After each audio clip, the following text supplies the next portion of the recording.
हद ये हो गई कि 1 जनवरी के दिन मुसलमान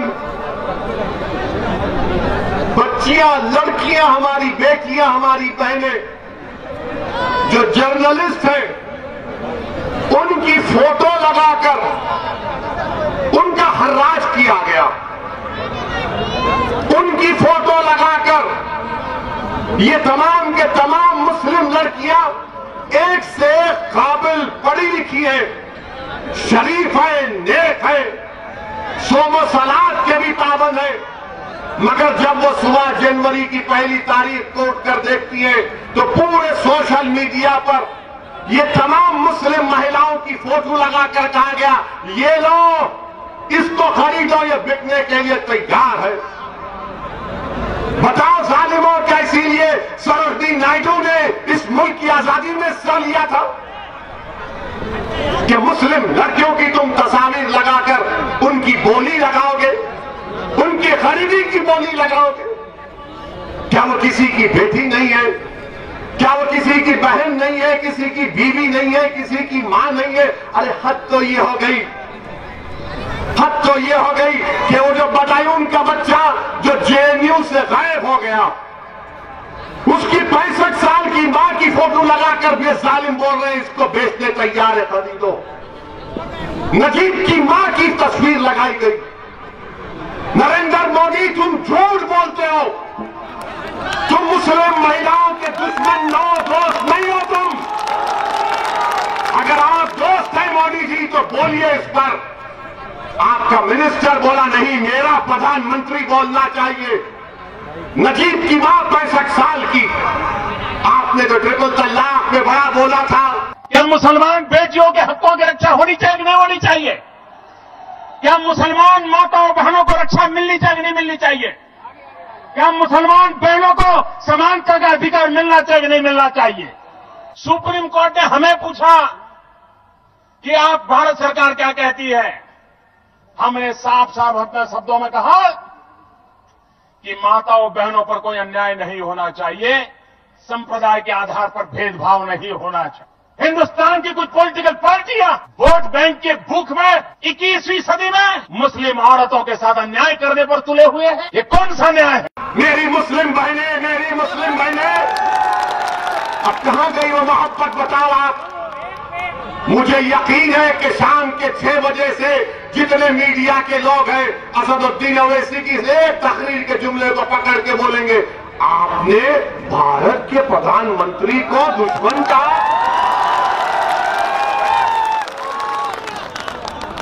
ये पूरे के पूरे पप्पा जी के बेटे हैं,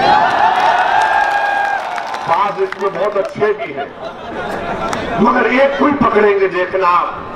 मैं बोला इसलिए कि तुम चलाना ये बात। बताओ कि नरेंद्र मोदी ने नहीं कहा था ट्रिपल तलाक में भाइयों बहनों मुस्लिम महिलाओं के लिए कर रहे, कहा था ना? नहीं कहा था? कहा था कि मुस्लिम हमारी बहनें परेशान हैं। बड़ी मोहब्बत हो गई आपको।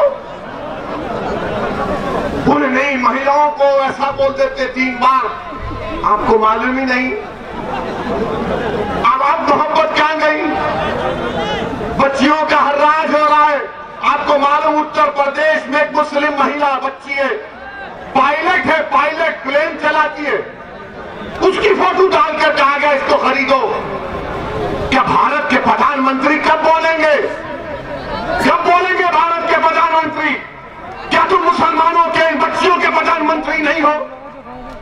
एक लफ्ज तो बोल सकते थे कि जिस किसी ने भी इस तरह की हरकत की नरेंद्र मोदी उसको पकड़कर जेल में डालेगा, मगर बोलते नहीं है कुछ भी, बोलते नहीं है कुछ भी। मेरे अजीज दोस्तों और बुजुर्गों, ये बात मंजलिस जब कहती है तो सबको तकलीफ पहुंच जाती है। अब इसमें बताइए, इसमें भड़काऊ भाषण क्या है? अब कल से आप देखेंगे, बल्कि आज से शाम के 7 बजे से बीजेपी का आईटी सेल, जो बेचारे एक ट्वीट पर 2 रुपये मेरे नाम की खैरात इनको मिलती है, अब बनाएंगे। ओवैसी ने यह कहा, मैं भारत के प्रधानमंत्री को कहा हूं मुझे संविधान में इख्तियार है, तुमको चमचागिरी करना है करो। मेरी बच्चियों की, मेरी बेटियों की इज्जत नहीं है? अल्लाह ने मुझे भी औलाद दी है, वो मेरी बेटी नहीं होगी मगर मेरी बेटी और बहन की तरह तो है। क्या हमारी इज्जत नहीं है? क्या हमारी बच्चियों की फोटो डालकर उनकी बोली लगाई जाएगी? ये भारत में हो रहा है मेरे अजीज दोस्तों, पहली मर्तबा नहीं दूसरी मर्तबा। वो जो मुस्लिम महिला पायलट है, मुसलमान है, यूपी की है, इससे पहले भी इससे हरकत की गई, पुलिस ने कंप्लेन दिया मगर यूपी की पुलिस ने कुछ एक्शन नहीं लिया। अगर वही बाबा योगी आदित्यनाथ के बारे में कोई फेसबुक लिख दे, अगर अमित शाह के बारे में कोई लिख दे, मोदी के बारे में कोई लिख दे, तो पुलिस पहुंचकर उसको जेल को पहुंचा देगी। यही तो मेरी लड़ाई है। अगर मोदी की इज्जत है तो मुस्लिम बहनों की भी इज्जत है। अगर योगी आदित्यनाथ की भी इज्जत है तो मेरी बहनों की उससे ज्यादा इज्जत है। अगर अमित शाह की इज्जत है तो हमारी भी इज्जत है। भारत के संविधान में सब बराबर है। तुम्हारी इज्जत बढ़ के मेरी इज्जत कम नहीं है, इज्जत सबकी बराबर है। ये लड़ाई इज्जत की है, अजमत की, आपको साथ देना है मजलिस का।